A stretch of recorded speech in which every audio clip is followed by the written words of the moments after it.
Welcome to the Photoshop editing section. So what we're going to do now, we've learned the basics, and now we're going to learn how to really edit photography and photos. And as a graphic designer, you're most likely going to receive and work with photos that are not edited, and it's going to be up to you to tweak it to make it match a project. A lot of times clients will take their own photography for their restaurant or a picture of their product, and it's less than desired. And it's your job to make sure it looks excellent, sharp, bright, and matches the mood of the design. So we're going to learn some very basic things here. In the downloadable files as part of the course, you'll have 4 different photo assets that we're going to use in this section. The first one is a texture. The second one is an hourglass. The third one, a piano. And the fourth one, a plant. And these are all photos I took in my own home with a very simple iPhone X. I did 0 prior editing to these photos. These are right off my phone. And the reason I wanted to do this is when I taught this section before, I would take photos off those awesome photo websites like pexels.com, and a lot of those were already really well done and professionally edited photos by photographers. What I wanted to do is teach you how to edit photos that are right off of a phone or right off of a camera that need that final touch. The first photo, which is going to be the hourglass. We're going to just drag that right into Photoshop as a new document. You can also go to File, Open, and find it that way too. You'll notice when you open it as a new document that we don't have smart objects on, like we talked about in the prior lesson.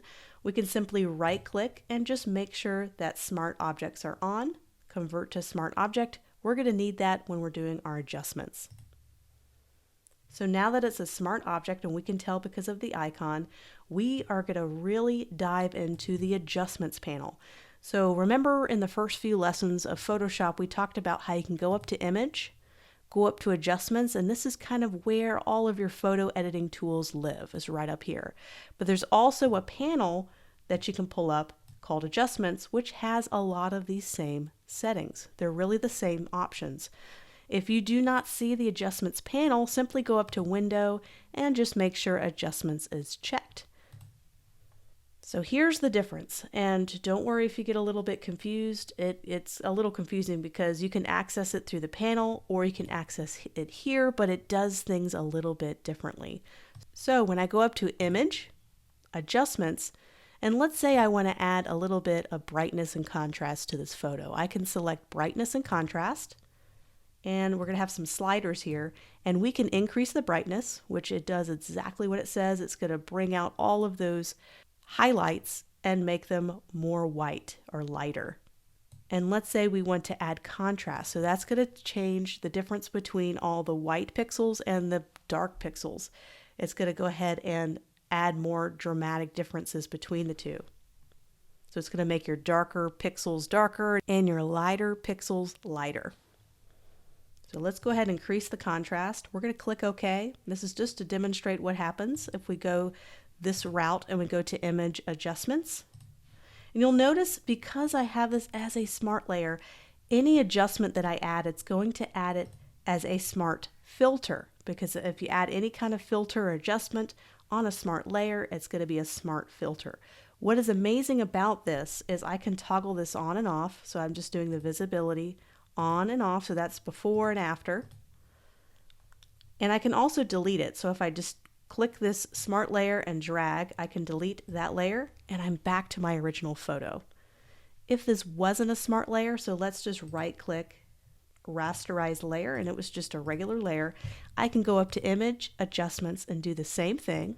Brightness, contrast. Let's make it really dramatic so we can see the difference. Click OK, and notice I don't have that extra smart filter. I can't delete it. Once it's done, it's over. I can't go back and change anything. I can go back in my history panel and go back one step. But let's say I've already done 5 other edits to it.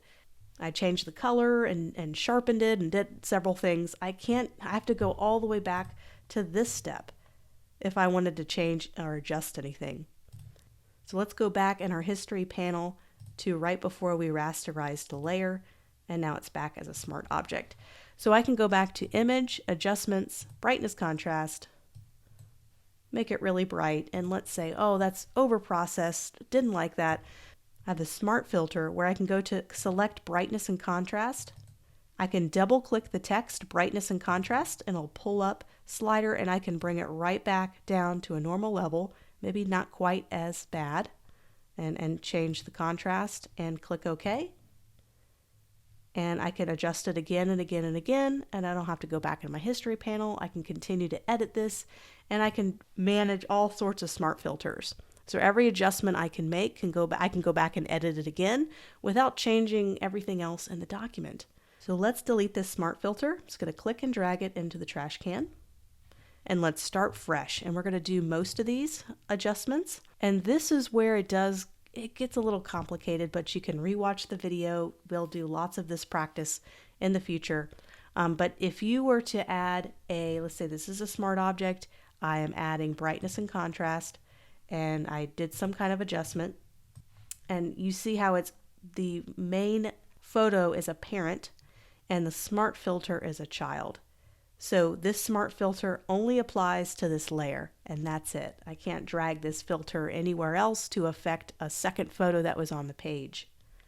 So let's drag another photo in just for an example. Let's drag this piano photo in. So this piano photo is unaffected by the smart filter, even if I drag it underneath. The brightness is not applied to that piano photo. But if I were to go a different route and I use the adjustments panel right here, it'll apply the same filter, smart filter, but it'll do so not dependent on that layer. So let's start fresh. We just have 2 images as an example. And instead, we're going to use this adjustments panel. Instead of going up to image, adjustments, and adding it, we're going to add it through the adjustments panel. So let's do hue and saturation. And let's do kind of a pretty big shift in the hue. And let's make it highly saturated. So that made a dramatic effect on that layer. But notice that this layer is not affected. But this is now its own layer, as before it was nested as a child. And it was only affecting that one layer and I couldn't move it. This I can bring on the top and affect all the layers in the document. So now all the layers are affected by this hue and saturation. I can toggle it on and off, and I can also delete it. So there's 2 different ways you can add adjustments. Really, if you were to add image adjustments through the top image menu system, it'll do it only on that layer that you select. If you do it as a part of adjustments, it'll do its own independent layer, which you can move around. So there's benefits to both methods. There's no wrong or right way. It just really depends on how you want to use the filters. If you want it to affect everything in the document, then use your adjustments panel window. If you just want it to affect that one layer and that's it, then I would go up to image and adjustments and just affect the one layer. It's a little confusing, but don't worry. This is probably one of the more difficult aspects of Photoshop.